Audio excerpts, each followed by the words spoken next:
And three, two, one, ponder that orb and let's get some really good thoughts coming in here. We're back for episode 4 of Frictionless Sales Podcast. I'm Jim McIver, your host and fractional sales consultant of Lifecycle Sales HQ. Today, I've got a good colleague, longtime friend, digital marketer slash art dealer. We're going to learn a whole lot about what he's doing in 2024 and beyond. My good friend, Daniel Moreno. Danny, how's it going? Yeah, thank you for that intro. It's good. How are you, man? It's good to be here. I'm doing great. I'm great, man. I'm just, you already know a lot of plans and the stuff that I've been putting together. We've been, gathering new clients. We've done some work together. And then we were talking just last night. You had some really cool stuff to bring. I'm like, dude, we've got to talk about this, man. So, For sure. um, as always, with the format of the podcast, just introduce yourself. Tell us about you and your businesses, who you help, who do you sell to, and all that good stuff.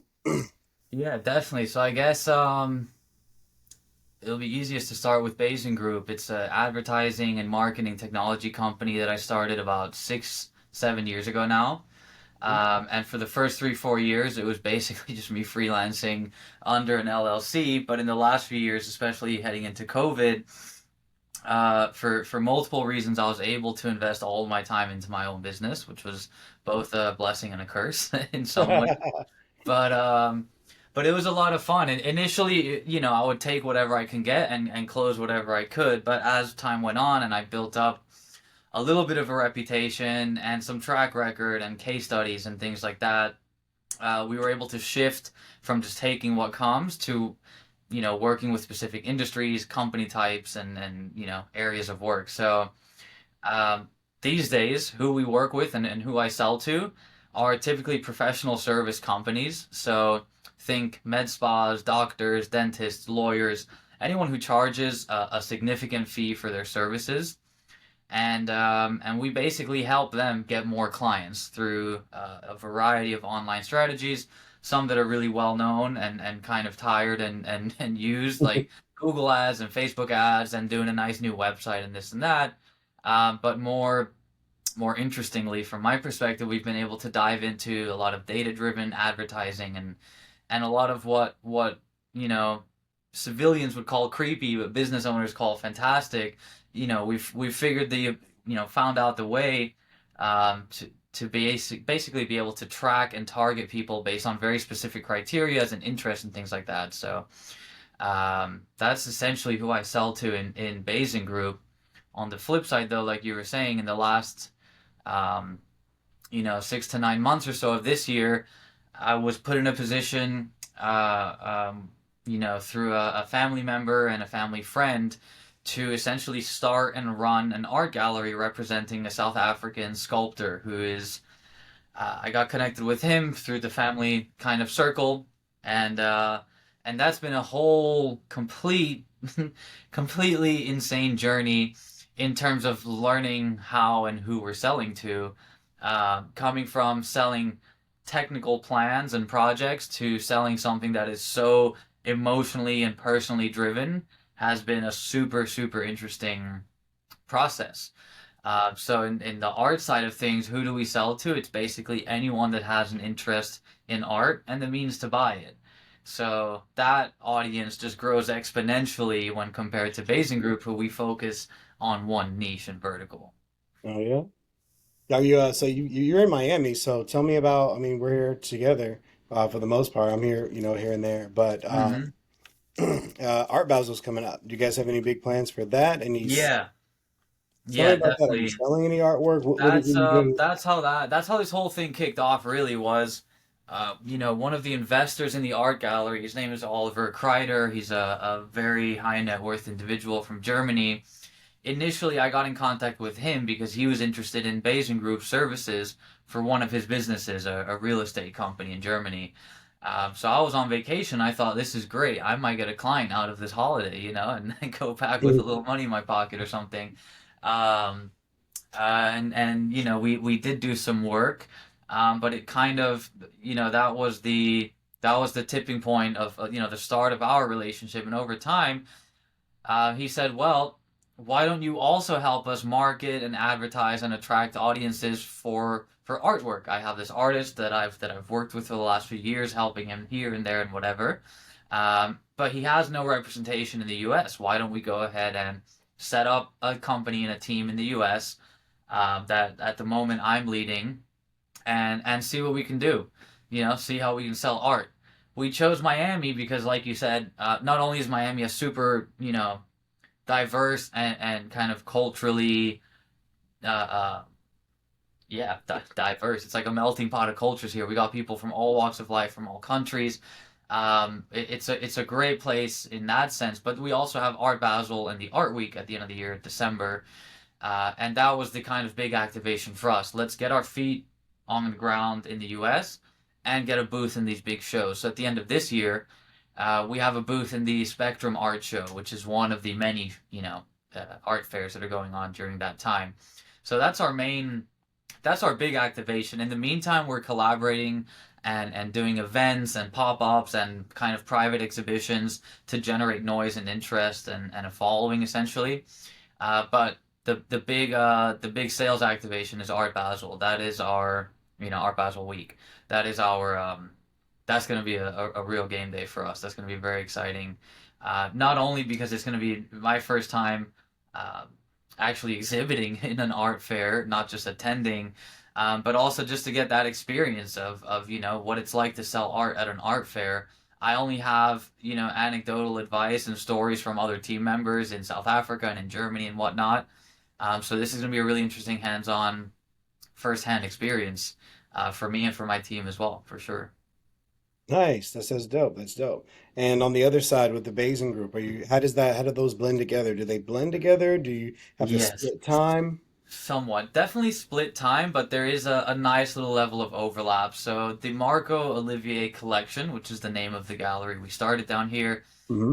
contract Bayesian Group for all of the tech marketing, components of the operation. So there is some overlap where I'm doing the work for two companies at once, it feels like.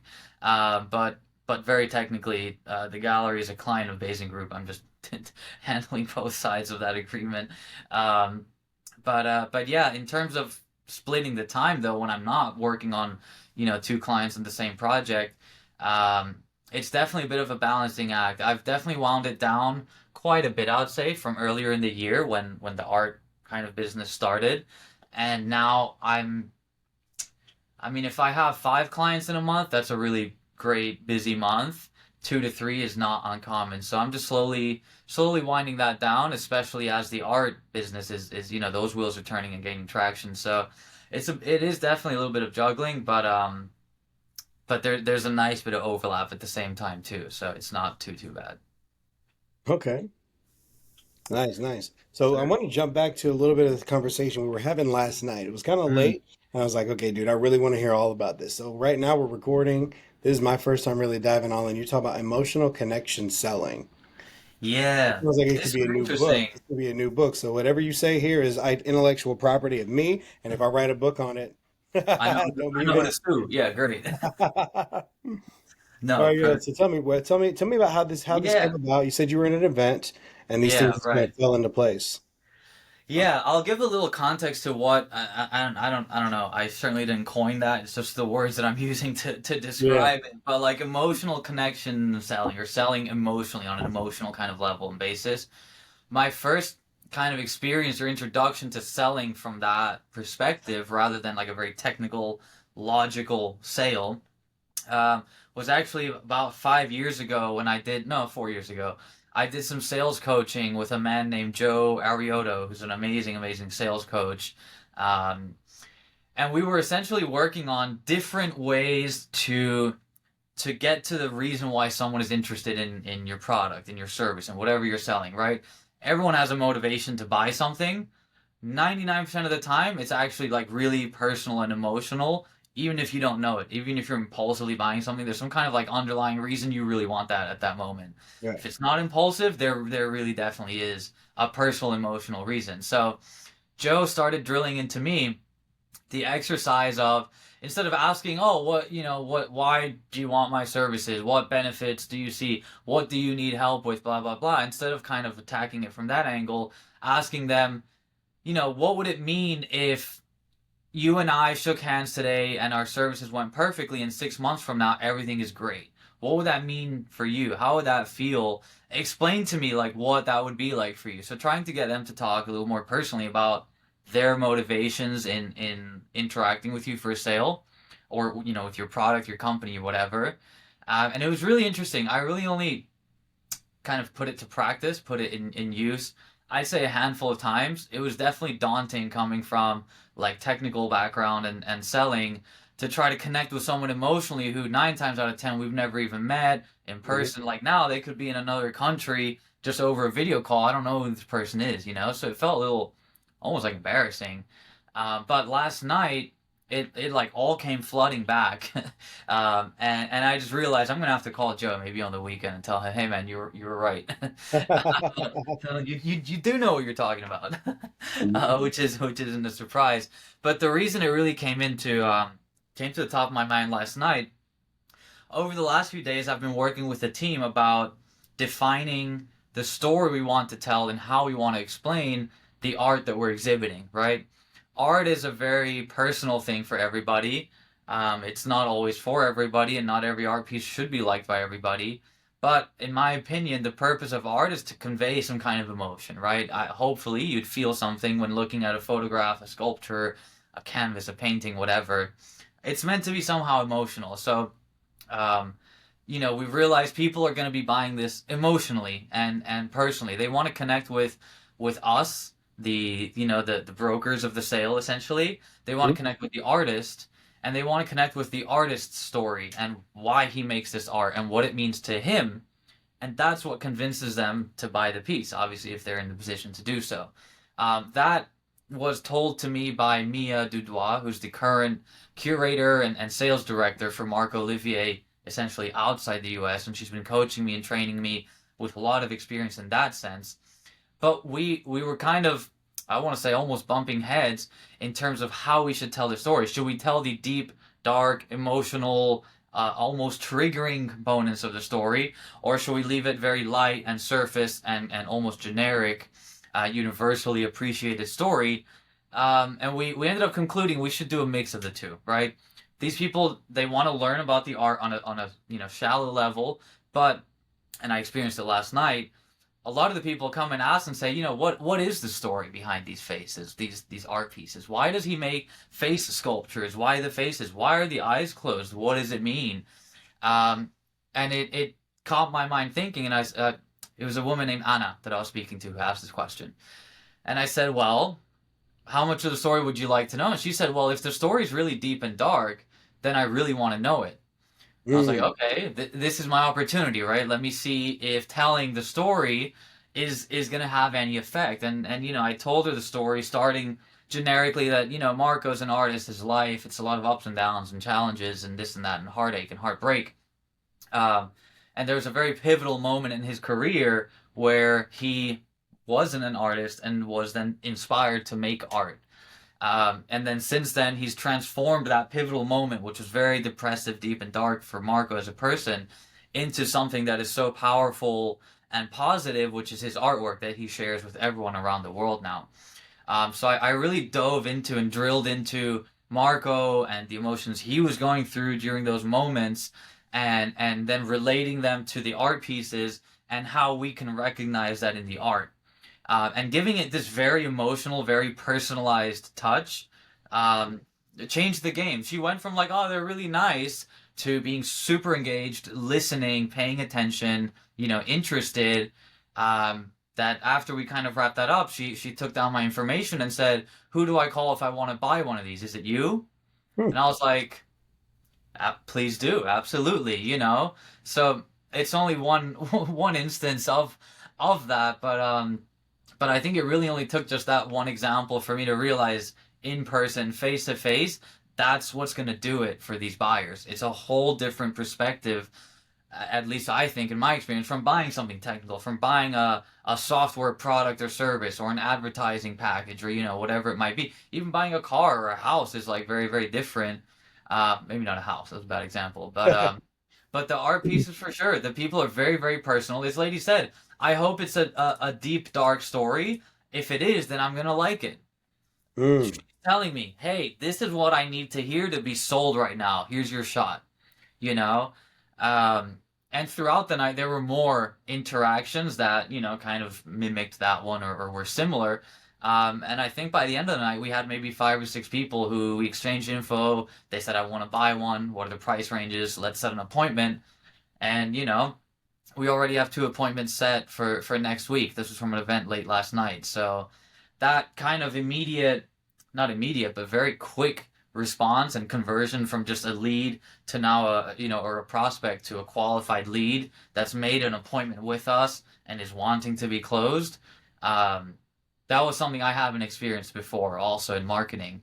On the marketing side of my experience, it takes at very least 2 to 3 phone calls or meetings, presentations, pitches, negotiations, etc., to come to a sale, to come to them to even agree to close. Yeah. And in this situation, it sounds like if they connect with it emotionally enough or in the right way, on the right level, then that's all they need to go ahead. That emotional connection is what's motivating them and driving them to go ahead and make that purchase rather than, oh, it's made out of a material and this process and, like technical factors. In-person selling versus virtual selling. Where are you? Where do you prefer? What do Um, you think is more effective? Give me I would the. say right now 100% in person. I'm really really fortunate that I have a friend down here named Chi, who's a partner now in Basing Group, and he's been really proactive in just spreading the word in his communities and helping bring a couple of clients. So we've been able to basically stop doing virtual meetings and having clients that are too far to meet face to face with, which is like a huge luxury. To now, if he sets an appointment, we go in person or they come to our office but we have an interaction. And on the art side of things, at the moment, so far, everything is 100% in person. Every inquiry or sale or opportunity for sale that we've had has come from an actual personal connection in real life that then, of course, we take online, text, Instagram, whatever, to communicate, but it definitely starts in person. So I would say, yeah, it's essentially 100% in person selling now. No more online or virtual. Yeah. What about what's the landscape of like the sales landscape of like the art world like? This is something I don't really have a whole lot of because now I'm imagining, all right, Yeah, so there's a lot of different ways. Some artists might do things on commission, so maybe they have a right. team that brings them to there, or some people discover them. Say I'm an artist and I Yeah, want to make money. right. All right, what would I do? Take all my little stick figure drawings that somebody finds art like that fucking banana on the wall at Art Yeah, Basel that year right. with the duct tape. Yeah. Somebody finds it art. I'm gonna say, well, here we go. This is someone says you look easy to draw. Here we go. Right. Somebody Exactly. finds It's this to the be goal. art. Yeah, no, Somebody says exactly. this is art. How do I get this out? Yeah. So, no, it's actually a really good question, and it was probably the biggest challenge that I had and my team, my brother and she as well works with us now in this. Mhm. Uh, That was a really big challenge understanding like how do these sales happen? Where do customers come from? Where do you find them? Where do they make the sale? How do they make the sale? Do they swipe a card? Do they wire? Like so many questions, right? Because it is a big unknown. And what was interesting was there doesn't seem in my limited, super limited, I'm sure it's out there, I wasn't able to find a lot of just literature at all on like that in the industry. It's an industry that has operated the same way for a very, very long time. It's a very kind of old school traditional business or industry where if you're an artist and you want to sell your art for money, you go to a gallery. The gallery represents you and leverages their network and resources to promote you via online marketing, art shows and fairs, public installations and collaborations and things like that, right? To generate noise, buzz, interest that leads to sales. Um, so that's what I had to learn first. It's like how does this work, right? Initially, with the team behind us, Oliver Kreider and Peter Herman and whatnot, and others in South Africa, they were completely adamant, and I was too, from just my limited understanding. We didn't want to be with a gallery. We didn't want to be a gallery. We didn't want to have a gallery representing us because galleries take anywhere from a 30 to 50% commission on the sales price. So, as an artist, that's like, I mean, it's great. If you sell it for $1 million, you're still making 500,000, but there's another 500,000 just going nowhere. Oh, Not really nowhere, to the gallery that helped you get to where you are to make the sale, but it's tough. That's a lot to leave on the table. And more often than not, we found that galleries don't deliver enough value and enough service to warrant that amount of money. I mean, coming from tech and sales yourself, 50% of your sale is ridiculous. That's an unheard of commission to pay someone, right? Like, it's crazy. So yeah. we wanted to like disrupt the industry and be the anti-gallery, and we're gonna be a representative agency of an artist, and we thought we were gonna do that, and we tried, and it was an uphill challenge because everyone we spoke to and tried to explain that to didn't understand it. They're like, why? So you're a gallery? You're not a gallery, but you represent an artist, but you're not a gallery. And you're going to an art show, but you're not, you know what I mean? Like, it just really didn't connect. Like, in that world, that doesn't make sense. They're like, why are we just, that's stupid, you know? Mm-hmm. So we learned that, and we had a few doors closed on us, and a few people ignore us, and this and that and the other. And we said, okay, maybe we need to, let's rethink this. So since then, we've branded ourselves as a gallery that represents one artist, which is not uncommon. It's definitely a thing. And since then, I feel like things have gotten a lot easier. Not only like filling out paperwork, applications are easier because now they're expecting a gallery, and now we are a gallery, so everything makes sense. But just explaining to people and having these interactions with potential buyers and clients, it just makes that much more sense. So we're kind of bending the knee a little bit and saying, you know what, okay, we're gonna be a gallery. We'll do it our way, but we'll be a gallery.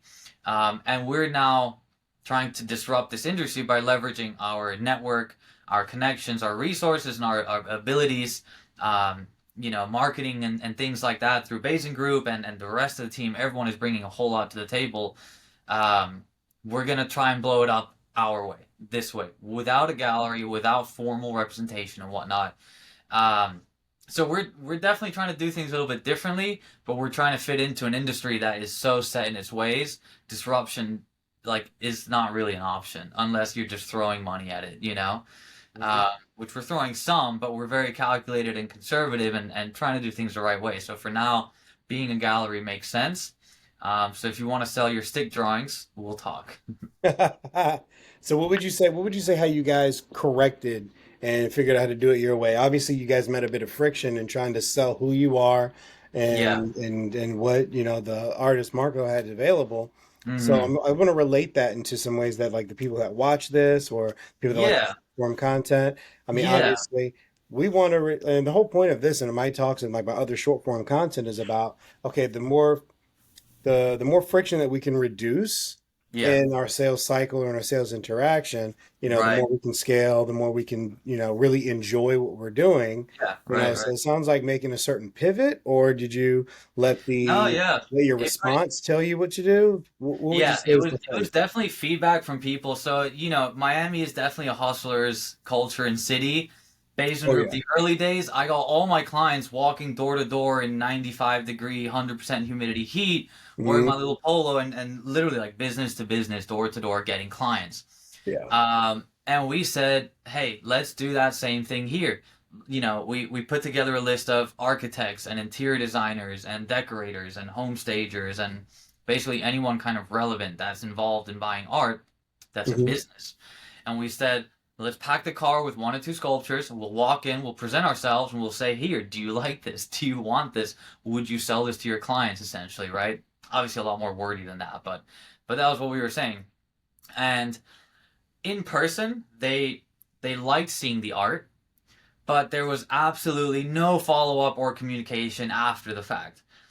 Everyone was very skeptical and hesitant to engage with us. In front of them, in their face, they were like, yeah, that's a great art piece. But they none of those converted into anything. I think we set up 2 meetings out of 70 or 80 businesses that we kind of walked in on. So we took in that feedback and we spoke with the team and we said, look, we're getting a lot of resistance, right? A lot of friction and there's a lot of hurdles to overcome. Most of which just relate to even getting a meeting with these people. What do we do differently? And we kind of, analyzed and talked and shared ideas and said, let's try being a gallery. If that's what they're expecting, let's be a gallery. And with that comes a little bit of perspective, though. Like I was saying, in the art industry, it's really hard to disrupt, and to be like an entrepreneur. It's It difficult. is. It's not that it can't be done, but it's really difficult because of how set in the industry, how it's so set in its ways, right? Mm-hmm. And we tried going door to door, being entrepreneurs, being hustlers, and making it move and shake and doing it, and it just didn't work. Building a gallery and doing a little bit of marketing and promotion, trying to create a name and an entity for ourselves is what has driven a lot more interest, leads, and sales as of late. So, kind of positioning yourself in a way that people are going to understand and expect you to position yourself has helped us tremendously in just opening the door. That was our challenge, was just getting a first conversation, an initial conversation, an appointment, anything like that was like impossible basically. Since then, not only are they more receptive because they know what a gallery is and they Mm-hmm. work with galleries and they want to work. You know what I mean? They're like, "Oh, you're a gallery? I'm listening." Literally, like they sit me down in their office and they're like, "Please tell me more. This is very interesting." And it's incredible to see the difference in reception. When I walk into some places or I have an appointment or I'm introduced to somebody as a gallerist or the owner of a gallery that represents this very famous artist, it's a complete different conversation that we have. So we definitely had to retool a little bit to make ourselves more understandable, but we're still trying to do things our way. We're still trying to leverage our network and technology and things like that to make it move a little faster than it might. Because a lot of the times galleries take years and years and years to even be accepted at an art show. Wow. So yeah, so that And was also in your pretty first year, amazing. you already got some shit popping. Yeah, no, exactly. That's the exciting thing. Some of the network and some of the resources we have available, allowed us to do that. We hired a PR firm who does PR for two of the significant art shows, Mm. and they helped us get in there, even though we technically don't qualify. But we have art that is of an incredible quality and caliber, really, honestly speaking. And we have a team who's very serious and very determined to make this happen. So we're really excited that we were able to like bend those rules a little bit. But we definitely had to fall in line and say we are a gallery where we work how everyone else works and blah blah blah. That is dope. And then in terms of that disrupting, and I wanted to get back to how you said, there's a lot of like the usual ways that people do, their marketing and their sales and all that. And then what you do Mhm. for these professional services companies with the Bazin Group, you know, Right. how could these two can you think of a way that these two could be married, like what you've learned and building the gallery to your Mm, approach to the things yeah, that that's a good question. I've learned that these strategies I used to be skeptical of, hmm when being a full-time marketer, are some of the ones that have right now brought us all our success.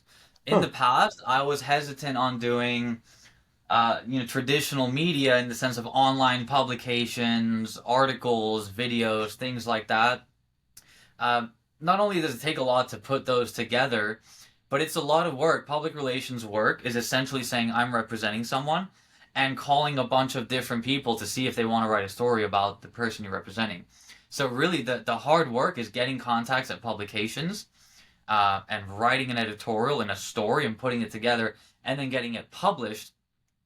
That's something I would have never invested in 9 months ago, Wow. personally, because I just didn't see, not that I didn't see the value, but it didn't necessarily bring value to my clients. These professional service people are willing to pay 50, 60, 80, even $100 for a qualified lead because their services cost hundreds or even thousands of dollars an hour, right? So for them, it makes all the sense. I'll spend 5 grand to get 5 leads and close one. It pays for itself. It makes sense Well, for them. In the art world, people aren't looking for art the way people look for services. You go in Google and you search for a dentist near me. You don't go in Google and search for art near me. People buy art based on awareness and marketing and it being in front of their eyes. So, like in the art side, we're doing a lot of top down marketing where we're just putting out media and materials and content strategically and placing it in the right publications. And that is generating so much organic like feedback and just interest, like inbound lead generation is what it is. Um, in a way that I just wouldn't have thought could work for something I'm working on before. On the Basin Group side of things, like I said, we do a lot of proactive advertising to make sure people find the services of our clients when they are searching and when they need them. But people don't search and buy art in that same way. The urgency isn't the same thing, you know? It's a very, you buy art on your terms, not because you need to. So the overlap was, or to kind of go back to your question, is how could those be married? I would say consider things that you haven't considered doing before. If you're very stuck in your ways and something isn't working, go ahead and try something else, you know? There's no use in obviously if you have the funds and the resources to be able to invest and experiment a little bit, do so. But I think it's just really important to understand your customers, your buyers. Where are they? What are they looking for? What are their needs? And how do they typically find solutions to those needs? So it's just shifted my whole perspective completely from people who are like out here seeking services and products versus us having to promote our product and service just to show it to enough people that a percentage of them come back and buy it from us.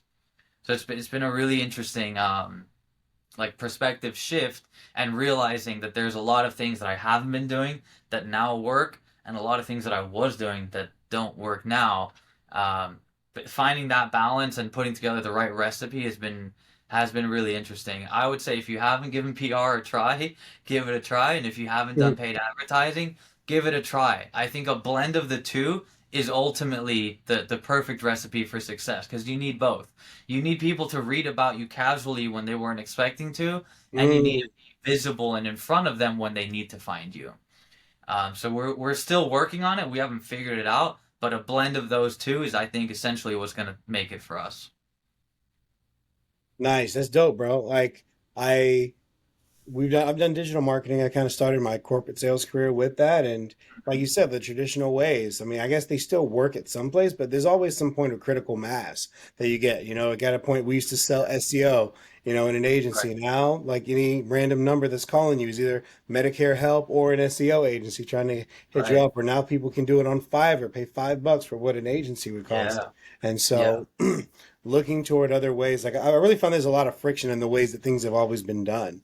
And I think that's a huge point that I like to find by interviewing people like yourself and how Mhm. you're doing things.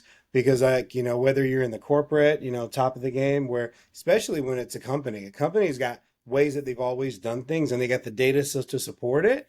Right. And this is where you see their earnings change or at least or fall stagnant because Yeah. people, the end users, the buyers, the customers, the prospects, they end up kind of knowing what's happening. I've even seen from some sales groups that I'm a part of, people are Mhm. putting in the forums and the boards, hey, somebody could recognize that I studied from you from just me talking on them on the phone. You know what I mean? So finding Right. these new ways, I actually wouldn't be surprised if we saw a reemergence of some of Yeah. the old ways, but back in the day before SEO was this Right. commoditized thing that barely really works because there's only 10 spots on Google and social media took over. Yeah. Um, Passive things like billboards or like you go in the doctor's office and there's be an ad on a magazine or a pamphlet. Right. There's got to be Yeah. some version of this passive advertising that subliminally hits you.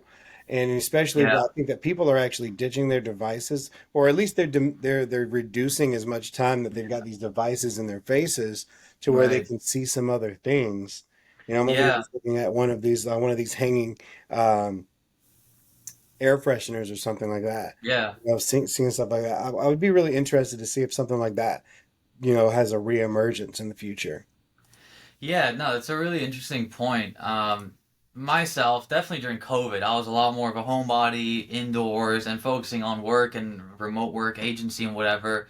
Didn't lend itself a whole bunch to to going out and then experiencing things. But again, shifting into the art world, it's you have to be out there. You have to be in events with groups, networking, doing this, that, and the other.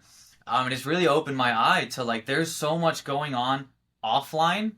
There's so much networking and so many opportunities, so many people meeting, so much stuff happening offline that that you don't need to learn it and see it and read from it online and get sold from it online. This is all happening in person. I think the internet and the marketing, the advertising now, it's going to shift a bit to like selling through there, to selling your experience through there. Like we got, we had a really great turnout yesterday. We collaborated with this med spa doing their launch, and we worked with them on some marketing. We promoted it on our end, they promoted it on theirs, and there was an amazing turnout.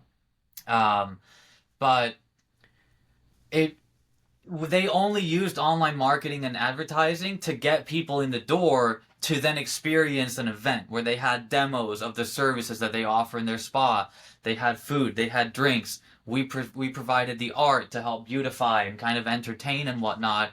And that's then where people were learning and engaging and exchanging ideas and this and that and taking down phone numbers and stuff was happening, but it was completely offline. Sure, people were posting, taking pictures and whatever.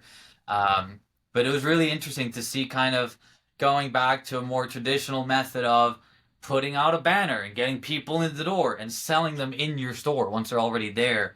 This wasn't a store, it was an event, but that kind of going back to more events and networking and seminars and whatever, at least for me, because I haven't been so involved, has been really interesting. Like I said, we're relying less on what I would consider my strong points, online marketing, advertising, paid acquisition.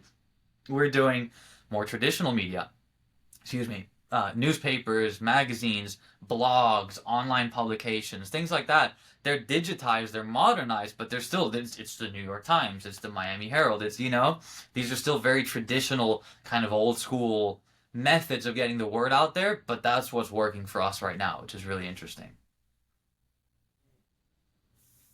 Yeah, you kind of took the not took the words out of my mouth, but you kind of answered where I wanted to go next. So, like, tell me about Miami Art Week because everybody knows people are there. I feel like there's two sides to it.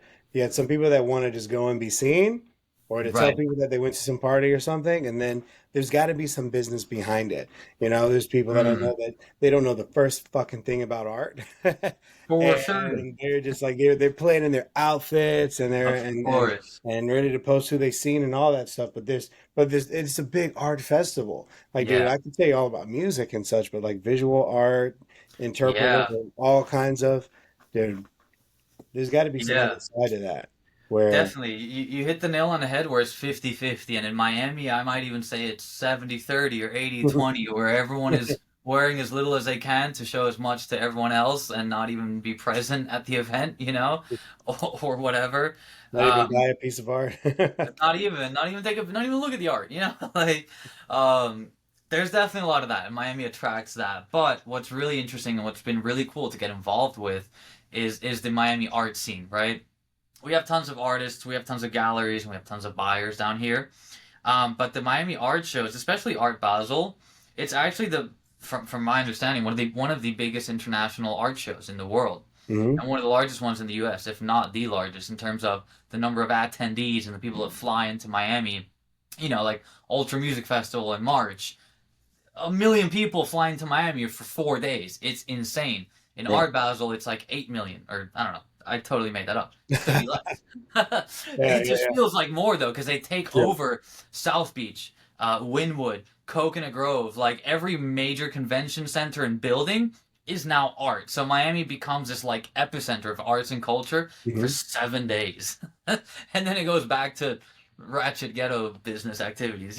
But definitely in the art week, um it's really interesting. Not only are the shows huge business, like in terms of, again, I'm just learning this, like the scale and complexity of putting on a live event. These shows are so huge, the number of people that it takes just to put them on, and we're not talking one, we're talking like 8 major art shows. It's insane. Just the scale of it is insane. So I'm really excited to be involved in it on the business side, like as an exhibitor, as one of the people bringing people through the doors to look at the art. Um, it's really, really exciting, and I'm hoping to see, what I've been noticing is Miami's trying to legitimize itself in every sense, right? All these CEOs are moving to Miami to make it the new tech Silicon Valley or whatever, finance, fintech capital. Um, there's a lot of art collectors moving to Miami. There's a lot of people moving to Miami. But Miami as a whole, it feels like we're trying to take ourselves more seriously in the art side of things. uh, the percentage of people that are coming just to see and to show versus to look and to buy is shifting again from what I've heard from Mhm. like basically advice and whatnot. Um, it's a really interesting scene. That's a tricky kind of. I don't know if there is an answer to the question. You told me to tell you about it, so I did. No, no, But that's it, man. yeah, no, it's an interesting time to be here and to be involved in. So I'm super excited to report back with more info then. Yeah, yeah. Well, that's awesome, man. So again, let's kind of ending out the show with you. I really appreciate the time that we got to talk about some of these things, talk Yeah, about absolutely. emotional connection selling and your experience there. Really interesting conversation from your one side of having a PR and marketing advertising agency to becoming an art dealer and how all those things marry together. So, how about this? Tell us where we can find you, how we can start working with you, all the good stuff. Yeah, no, appreciate it. Honestly, Basing Group, I hate to say it, but I probably won't be taking on many more clients there. However, if you do need some help, advice, or direction to go in, I'm happy to do so. You can find us at baisengroup.com, BAIZEN group.com. We're on Instagram. My details are on there, so just reach out for the art for Marco Olivier collection. First and foremost, come to Miami, come to the art shows, see us there. Yeah. But we're definitely more active on Instagram on that side of things. Marco Olivier USA. I'll send you the text. Maybe we can put it in after or something. Yeah, yeah, yeah, The sure. spelling's a little funky, so I'll share that. But yeah, feel free to follow us and reach out if there's anything that I or my team or anyone around me can do. We're always happy to speak. Okay. Awesome, awesome. Thank you, Daniel Moreno of Bazin Group and Marco Olivier Collection.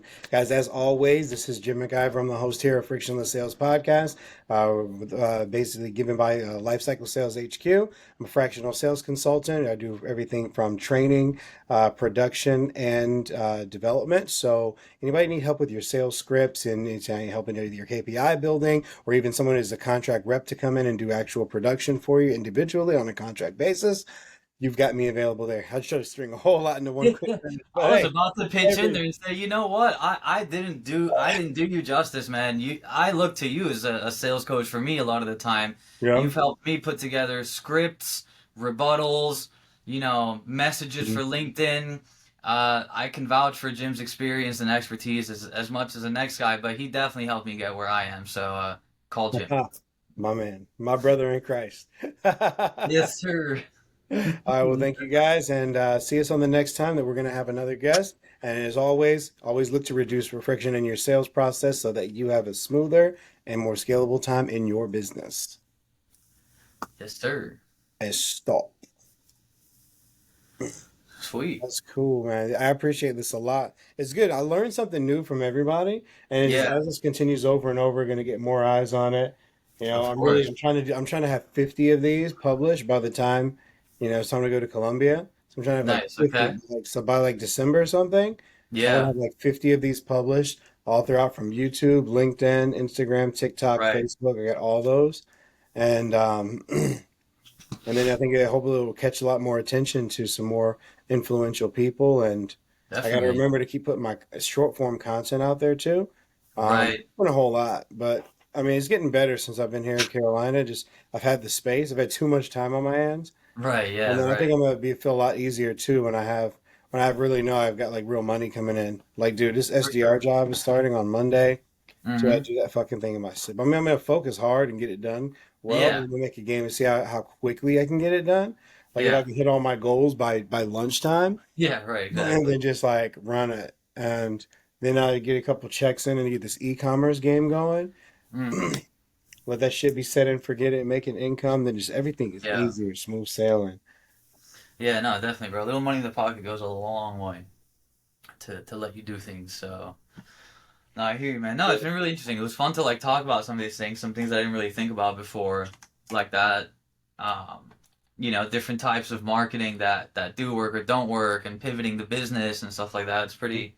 Yeah, it's interesting to think about those things as well. Yeah. Um, And then as the network expands, the right people might see this and can reach right. out to you. This is like the biggest. it's like the biggest networking medium. This is like the new wave. Like for everybody want to have a podcast and people are trying to Right. monetize it and get sponsors. But on the business aspect, like Mondo was showing me this guy is a billionaire. I forgot what his business does, but he says, this Mm-hmm. is how we got everybody, dude. It's all podcasting. And you Right. just interview people. Now you've got a good rapport with them. And then they end up getting business because somebody saw them on your podcast and it just creates Right. a lot more stuff. So I'm trying to Yeah. like collect money. I'm trying to be one of those guys, No, leg definitely, bro. leg hanging out the phantom that's paid Right. for by like ads. No, that's what I mean, bro. In terms of like, it sounds like this might be an opportunity for some more kind of traditional media stuff where you just have to get it out there in front of people. Definitely social media and digital. But eventually, bro, we can do like digital publications, news wires. You can put as seen on Fox News, CNN, New York Times, blah blah blah. Like we can write and publish little articles like that for cheap, but once it makes sense to reinvest and boost, and definitely, bro, I feel like just more eyeballs is gonna make it happen. That's all you need. Absolutely. All right. Well, I am gonna Yeah, go. I'm man. gonna get ready. I'm gonna go work out. Yeah, bro, I've been running or working out every morning, every day this week so There far. you go, bro. And you started feeling good, then you just kind of ride that wave, man. Ugh, man, I feel terrible so far, but it feels better after Yeah. it. Yeah. Dude, No, especially, bro, these last 2 days, God, setting up this event we have so the big sculptures go on a pole, and the pole goes into like a cement umbrella stand. But bro, this shit weighs like 250 pounds. yeah. So between me and my boy Chi, we're over here lifting them out of a U-Haul van onto this dolly. So bro, we're doing this fucking like 20 times, carrying hundreds of pounds. So I You're was gonna so get pissed tough doing yesterday. all that shit. I was so pissed because I did an upper body workout yesterday morning, and I was like, no, it's show day. I gotta pick all this heavy. It was fucking horrible. Ugh, so I'm fucking sore as shit, but now that the show's done, hopefully I can enjoy the feeling a little bit more. Man, that's the idea, bro. I'm getting in fucking shape, bro. I'm trying to fuck. I'm trying to. Yeah, bro. No, no. Again, yesterday being at this show, bro, seeing all these different girls and women and insane, bro, insane, stupid. But they're coming up and they're talking and they're taking the number and this and bro, it's easy. Like it's yeah, no, that was fun because I didn't think of Andrea like all day yesterday. And then today, I was like in the U-Haul van driving back. I'm like, hey, happy Friday. Hope you're having a good one. The event was super great. Whatever. See ya.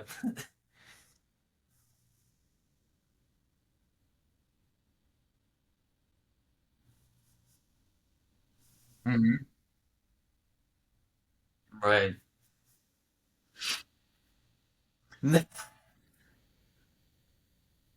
Jeez.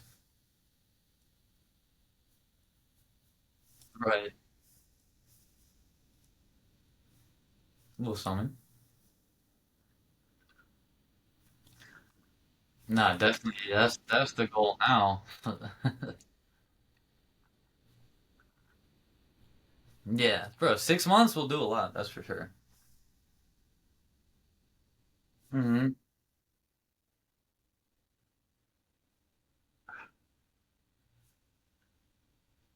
Mm.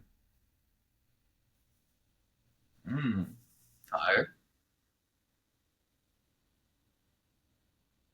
Fair. Yeah. Right. Interesting.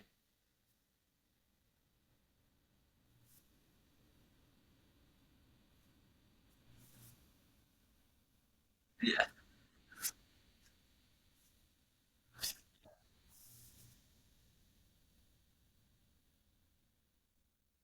Yeah. Yeah. Of course.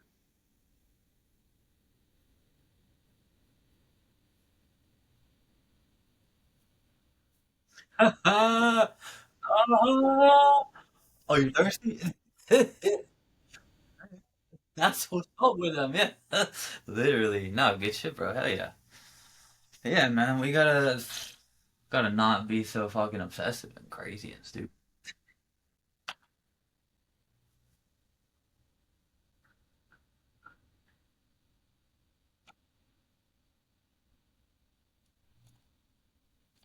Right. Yeah. Right.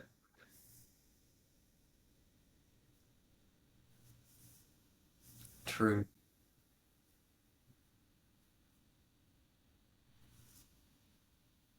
Rough. Yeah, that's rough. Bro, so it's a tough time for that industry, I think, right now. For sure. Yeah. No, we're heading into recession, bro, for sure. We came out of this crazy COVID boom where people are like overpaying for everything and overcharging for everything to now like that's not sustainable or realistic. Yeah.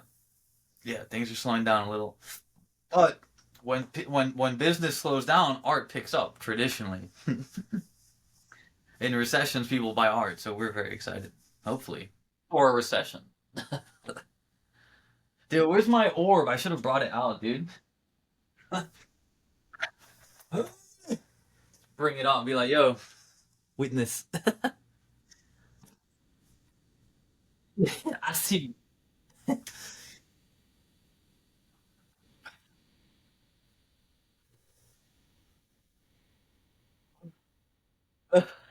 Classic. Bro, that's a vintage couch right there. Super vintage. Yeah, fire, bro. Right. Yeah, that's fire. No, that is cool, bro. I'm kind of sad I don't have my family home in England to go back to, and see all that shit. That would be cool. Yeah. Yeah, in the divorce, my mom sold it. Yeah.